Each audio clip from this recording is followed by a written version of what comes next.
lake Nikodemo. Alimuuliza Yesu, nifanyeje ili niweze kurithi ufalme?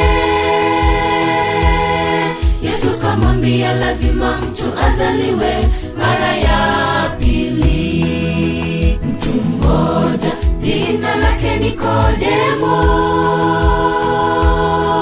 alimuuliza Yesu, nifanyeje ili niweze kurithi ufalme? Yesu kamwambia, lazima mtu azaliwe mara ya pili. Inawezekanaje kuzaliwa mara ya pili?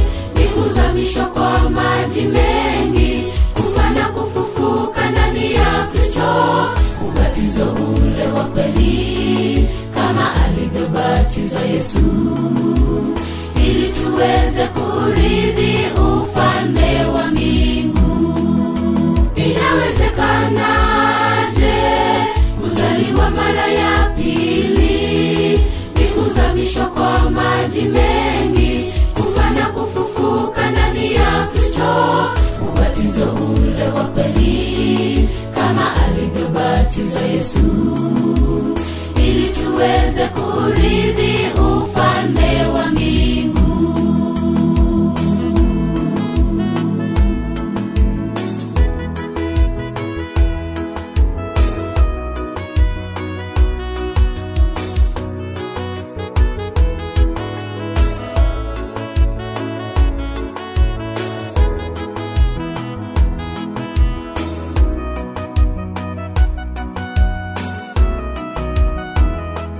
Wengi wamepitishwa chini ya bendera, na wengine wamerukishwa moto,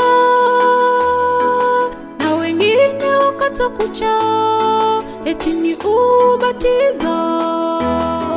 Hizo sio batizo za kweli.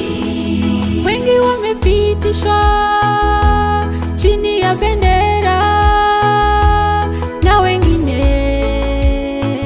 wamerukishwa moto, na wengine wakata kucha, eti ni ubatizo. Hizo sio batizo za kweli. Inawezekanaje kuzaliwa mara ya pili? Ni kuzamishwa kwa maji mengi, kufa na kufufuka ndani ya Kristo, ubatizo ule wa kweli kama alivyobatizwa Yesu, ili tuweze kurithi ufalme wa mbingu. Inawezekanaje kuzaliwa mara ya pili?